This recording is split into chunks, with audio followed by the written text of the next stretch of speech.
saya mengundurkan diri. Jadi saya mengundurkan diri baik-baik karena saya dihadapkan pada satu pilihan. Saya harus membesarkan anak saya yang waktu itu saya punya anak 2. Saya berpikir kalau saya terus di anggota Polri dengan pangkat tamtama, tentu masa depan anak saya berpikir tidak akan menggembirakan menjadi pilihan hidup saya, karena politik itu kan mengatur. Jadi punya gagasan, punya ide, punya pandangan bagaimana untuk mengatur banyak orang, bagaimana untuk mengatur negara dalam rangka untuk mensejahterakan kehidupan bersama. Soal neokolonialisme dan neoliberalisme ini sekarang menjadi satu kenyataan. Bung Karno pernah menyampaikan kata-kata demikian, perjuanganku saat ini sangat mudah karena hanya melawan penjajah, tetapi perjuanganmu nanti akan berat karena musuh bangsamu sendiri. Bagaimana saya seorang marhen, bagaimana saya berpikiran untuk bagaimana bisa bermanfaat untuk kaum marhen, dan apa yang saya lakukan, mohon maaf, saya tidak sepenuhnya mengarah ke profit. Saya lebih banyak pada gerakan-gerakan sosial.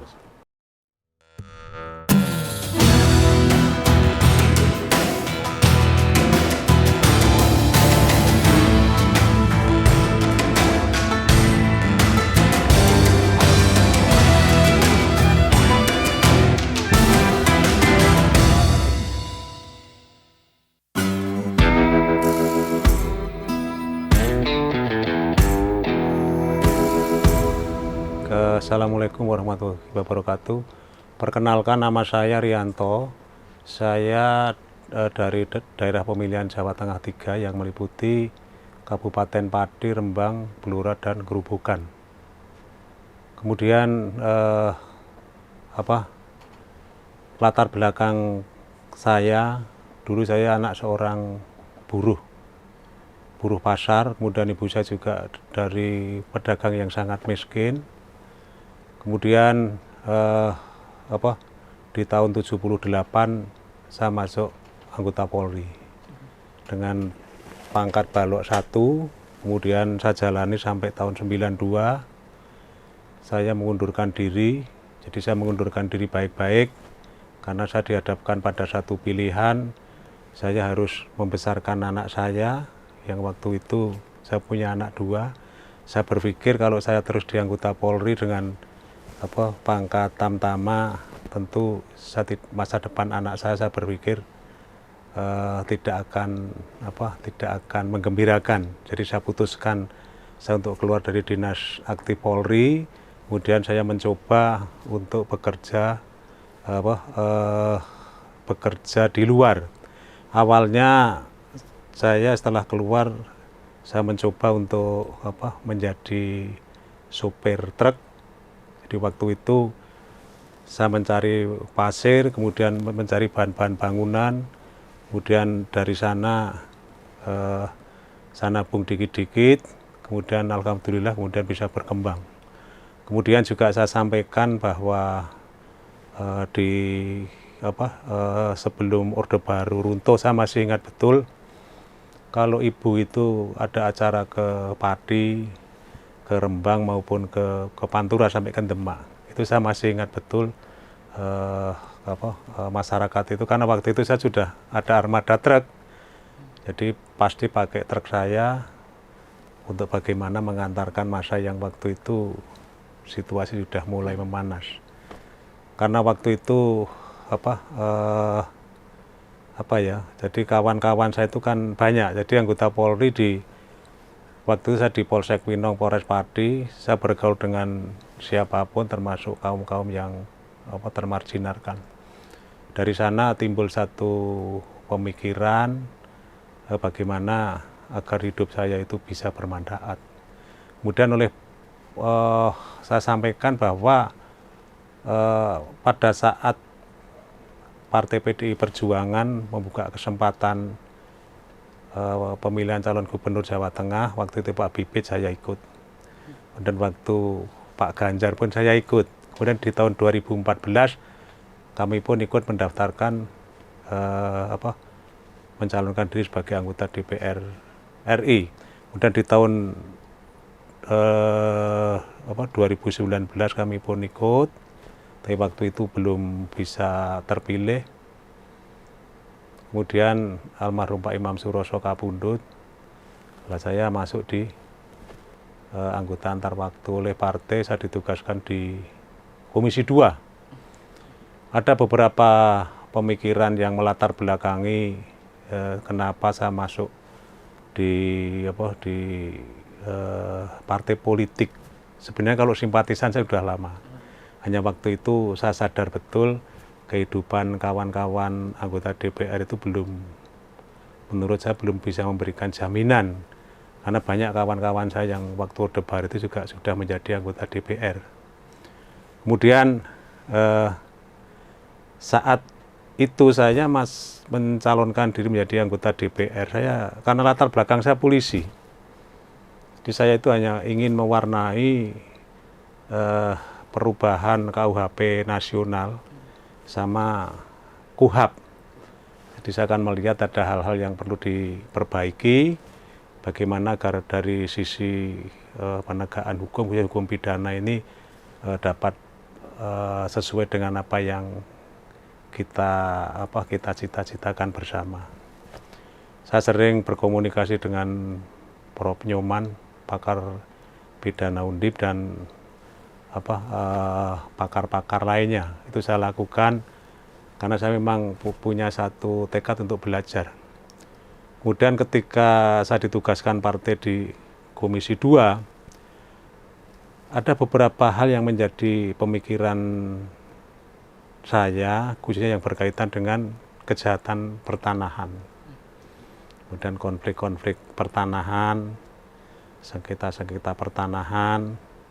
Nah, di Komisi 2 ini saya bisa benar-benar menikmati, karena apa yang ada dalam pikiran-pikiran saya, apa yang ada di hati saya, itu saya bisa memberikan sesuatu kepada masyarakat yang membutuhkan. Jadi sudah banyak masyarakat yang mempunyai kasus-kasus pertanahan, kemudian mengaku menjadi korban kejahatan pertanahan maupun sengketa pertanahan, bisa kami urai. Kemudian juga saya masih punya satu gagasan bagaimana untuk menyelesaikan persoalan-persoalan pertanahan di Republik Indonesia ini, khususnya yang berkaitan dengan konflik-konflik pertanahan di luar Jawa.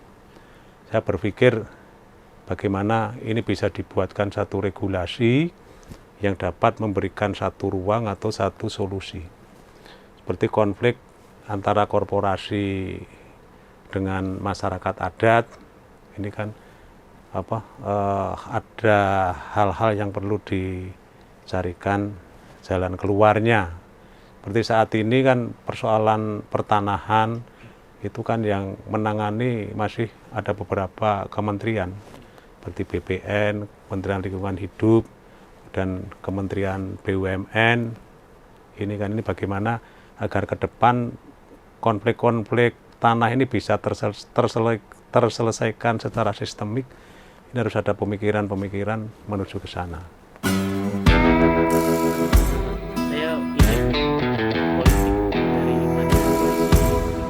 Jadi gini, prinsip bagi saya, prinsip hidup saya itu kan harus ada kemanfaatan. Jadi saya ini bekerja, saya ini berjuang, saya tidak pernah berpikir saya harus dapat apa. Dan ini sudah saya lakukan, mohon maaf, sejak saya masih kecil saya sudah melakukan itu. Jadi apapun pekerjaan, saya lakukan secara ikhlas. Lah mengapa saya saat ini memilih politik menjadi pilihan hidup saya? Karena politik itu kan mengatur. Jadi punya gagasan, punya ide, punya pandangan, bagaimana untuk mengatur banyak orang, bagaimana untuk mengatur negara dalam rangka untuk mensejahterakan kehidupan bersama, kehidupan manusia, kehidupan manusia di bumi ini. Jadi saya punya satu cita-cita di mana hidup saya itu agar bermanfaat saja. Paling tidak kalau saya punya kekuasaan politik di nasional, itu gagasan-gagasan, pandangan-pandangan saya itu bisa harapan saya bisa menjadi kebijakan politik nasional dan bermanfaat untuk banyak orang.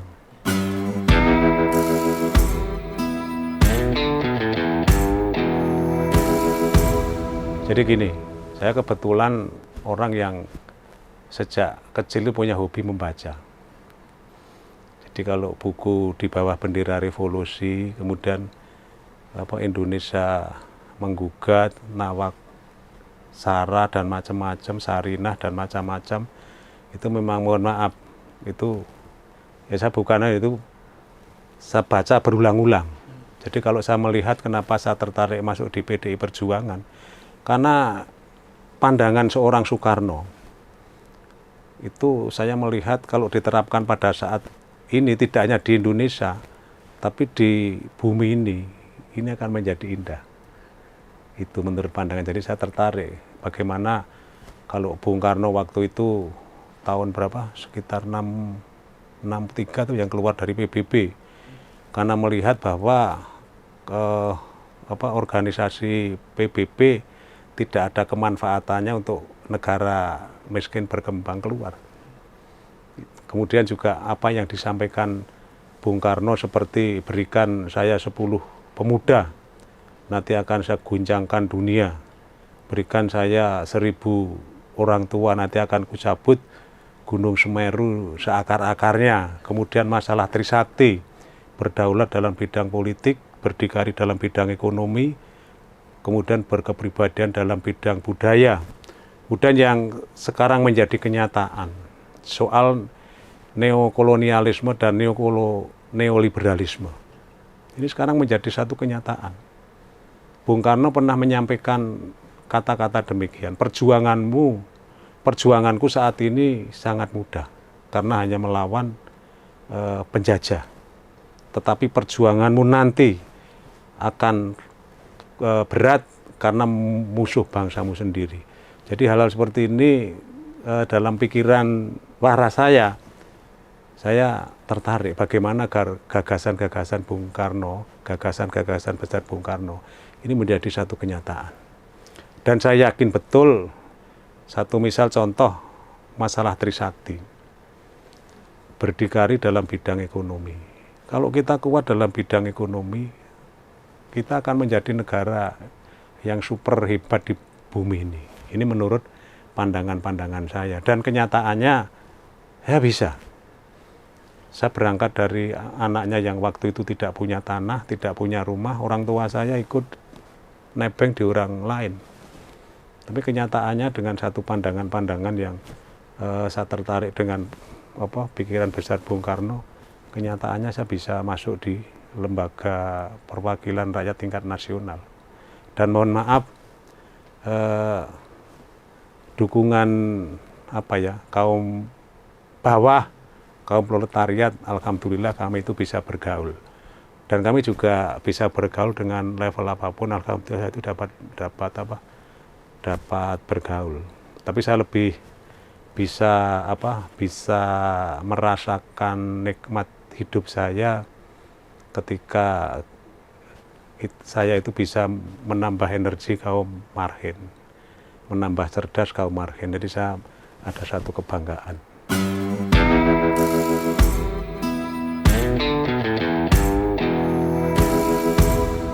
Seperti tadi, kalau wong cilik itu kan marhen.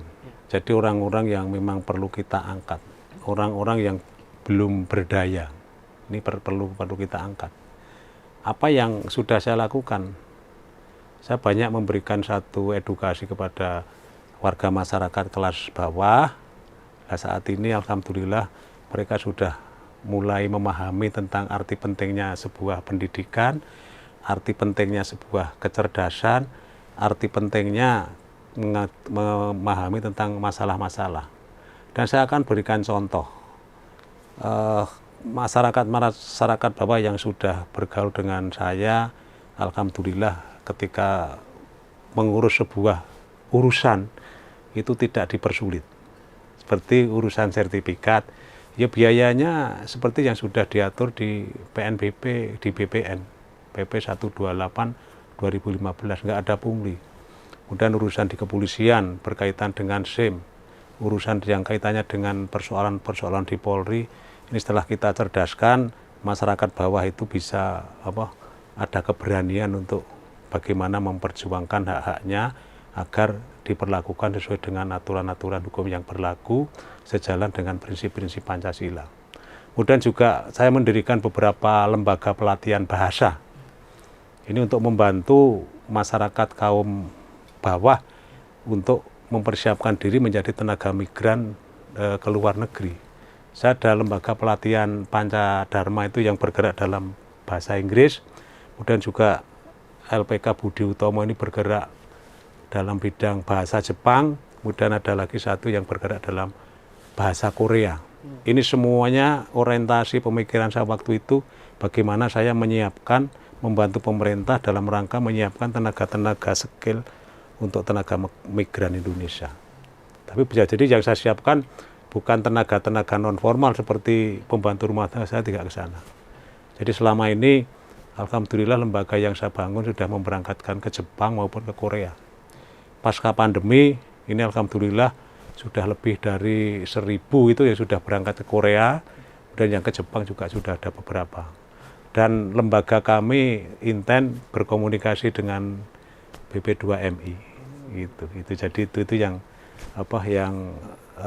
bagaimana saya seorang marhen, bagaimana saya berpikiran untuk bagaimana bisa bermanfaat untuk kaum marhen, dan apa yang saya lakukan, mohon maaf, saya tidak sepenuhnya mengarah ke profit. Saya lebih banyak pada gerakan-gerakan sosial.